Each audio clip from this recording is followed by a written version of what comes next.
നമസ്കാരം. കൊട്ടാരക്കര മീഡിയയിലേക്ക് സ്വാഗതം.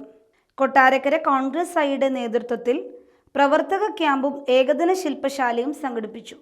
പരിപാടിയുടെ ഉദ്ഘാടനം കൊടുക്കുന്നിൽ സുരേഷ് MP നിർവഹിച്ചു. പ്രവർത്തക ക്യാമ്പും ഏകദിന ശില്പശാലയും ഇന്നു രാവിലെ 9 മണിക്ക് ആരംഭിച്ചു. നീലേശ്വരം GKP ഓഡിറ്റോറിയത്തിൽ വെച്ച് ഇന്നു വൈകുന്നേരം 5 മണി വരെയാണ് പരിപാടി നടക്കുന്നത്. സമാപന സമ്മേളനത്തിന്റെ ഉദ്ഘാടനം നിർവഹിക്കുന്നത് മുൻ മന്ത്രി VS ശിവകുമാറാണ്. ഈ കോൺഗ്രസ് പാർട്ടി ഒറ്റയ്ക്ക് മത്സരിക്കുന്നതിന് തുല്യമായിട്ടുള്ള കൊട്ടാരക്കര നഗരസഭാ മത്സരം നമുക്കറിയാം. നമ്മൾ മുന്നണി സംവിധാനമായിട്ട് ഘടകകക്ഷിയിലേക്ക് പേരിന് ഉൾക്കൊള്ളിച്ചുകൊണ്ട് അവരെയൊക്കെ കോർത്തിറക്കിക്കൊണ്ട് മുന്നോട്ട് പോകുന്ന ഒരു സാഹചര്യം നിലനിൽക്കുന്നു. അത്തരം കാര്യങ്ങളുള്ളതുകൊണ്ടാണ് നമ്മൾ കൊട്ടാരക്കര ഐക്യ ജനാധിപത്യ മുന്നണി എന്ന് പറയാൻ കഴിയുന്നത്. അപ്പോൾ ഈ മുന്നണി സംവിധാനത്തിൽ മനസ്സിലാക്കുന്നത് ഉദാഹരണം കൊട്ടാരക്കര അമ്പലപ്പുറം നമ്മൾ കോൺഗ്രസ് പാർട്ടി കടന്നു ചെല്ലാൻ പറ്റാത്തൊരു മേഖലയാണ് കൊട്ടാരക്കര അമ്പലപ്പുറം എന്ന് പറയുന്നത്. നീലേശ്വരം വാസുദേവൻ ഇവിടുന്ന് കുളം ചിഹ്നത്തിൽ അന്ന് മത്സരിച്ച് ജയിച്ചു എന്നതല്ലാതെ രാഷ്ട്രീയപരമായിട്ട് വളരെ മൈനസായ ഒരു പ്രദേശമാണ് അമ്പലപ്പുറം പ്രദേശം.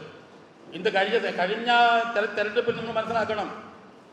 ബാബുപിള്ള മത്സരിച്ച വേലങ്കോണം വാർഡിൽ 8 വോട്ടിലാണ് തോറ്റത് നമ്മൾ. അതുപോലെ അമ്പലപ്പുറം വാർഡിൽ 50 വോട്ട് താഴെയാണ് തോറ്റത്. അതുപോലെ തന്നെ കല്ലുവാതുക്കൽ 32 വോട്ടിലാണ് നമ്മൾ തോറ്റത്.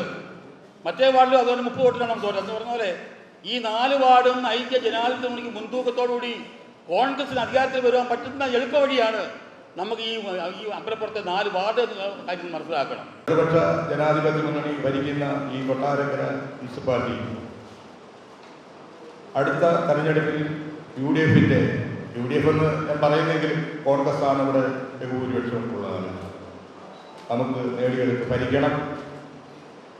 തീർച്ചയായിട്ടും ദൈവം അനുഗ്രഹിക്കുന്നെങ്കിൽ UDFന്റെ ഒരു സർക്കാർ വന്ന് ആ സർക്കാരിലൂടെ ഈ മുനിസിപ്പാലിറ്റിയുടെ വികസനങ്ങൾ വാർഡ് തലങ്ങളിൽ വിവിധ വികസന പരിപാടികൾ നടത്തി ഇന്ത്യൻ നാഷണൽ കോൺഗ്രസിന് ശക്തിയും കരുത്തും പകരുവാൻ നിങ്ങൾ ഓരോരുത്തരും ആത്മാർത്ഥമായി പരിശ്രമിക്കണം എന്ന് മാത്രമാണ് എനിക്ക് പറയാനുള്ളത്.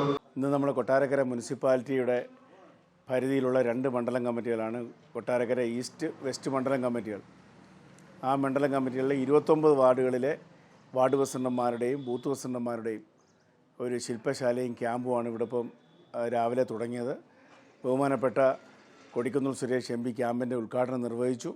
ഇപ്പോൾ DCC പ്രസിഡൻറ്റും അതേപോലെ തന്നെ KPCC ജനറൽ സെക്രട്ടറിമാരായ DC president Anandaprasad sir, KPCC general സെക്രട്ടറിമാരായ പഴവളം മധു, KP ശ്രീകുമാർ അവർ രണ്ടുപേരും ക്യാമ്പിൽ ഇന്ന് അഭിവാദ്യം ചെയ്യും. വൈകുന്നേരം ക്യാമ്പിൻ്റെ സമാപനം മുൻ മന്ത്രി ശ്രീ VS ശിവകുമാറാണ് നിർവഹിക്കുന്നത്. ഒരു ദിവസം നമ്മുടെ സംഘടനാ ചർച്ചയും അതേപോലെ തന്നെ നമ്മുടെ വാർഡ് തലത്തിലുള്ള സംഘടനാ പ്രവർത്തനങ്ങൾ എങ്ങനെയൊക്കെ ആയിരിക്കണം, ഇന്നത്തെ രാഷ്ട്രീയ സാഹചര്യങ്ങൾ, കൊട്ടാരക്കര മുനിസിപ്പാലിറ്റിയിലെ വികസന മുരടിപ്പ് തുടങ്ങിയ കാര്യങ്ങളൊക്കെ ഈ ക്യാമ്പിൽ ഇന്ന് ചർച്ചയാവുന്നുണ്ട്. നമ്മളെ സംബന്ധിച്ച് കൊട്ടാരക്കര മുനിസിപ്പാലിറ്റിയിലെ 29 വാർഡിലും ഇപ്പോൾ സംഘടന വളരെ കാര്യക്ഷമമായി കമ്മിറ്റികളെടുത്ത് പ്രവർത്തനം ആരംഭിച്ചു കഴിഞ്ഞു. കൊട്ടാരക്കര മുനിസിപ്പാലിറ്റിയിൽ ഈ 10 വർഷം ഭരണം നടത്തിക്കൊണ്ടിരിക്കുന്ന LDFൻ്റെ ഭരണം അവസാനിപ്പിക്കുക, വികസന മുരടിപ്പ് അവസാനിപ്പിക്കുക. 10 വർഷമായി യാതൊരു കാര്യവും ചെയ്യാൻ കഴിയാത്ത ഒരു നഗരസഭയായി കൊട്ടാരക്കര നഗരസഭ മാറിക്കഴിഞ്ഞു. അത് ഇവിടുത്തെ ജനങ്ങളെ സംബന്ധിച്ച് ജനങ്ങൾ വലിയൊരു മാറ്റം പ്രതീക്ഷിക്കുന്നു. അപ്പോൾ ആ മാറ്റത്തിനനുസരിച്ച് കടന്നു വരാൻ കോൺഗ്രസ് പാർട്ടിക്ക് തീർച്ചയായിട്ടും കഴിയുമെന്ന് ഈ ക്യാമ്പ് തെളിയിക്കും. അത്തരത്തിലുള്ള ഒരു പ്രവർത്തനമാണ് ഇവിടെ ക്യാമ്പിൽ നടന്നുകൊണ്ടിരിക്കുന്നത്. അതിന് എല്ലാവരുടെ ഭാഗത്തു നിന്നുള്ള സഹായ സഹകരണം ഞങ്ങൾക്ക് ലഭ്യമാകുന്നുണ്ട്. ഇന്നത്തെ രാഷ്ട്രീയ സാഹചര്യവും അതാണ് എന്ന് അറിയിക്കുകയാണ്.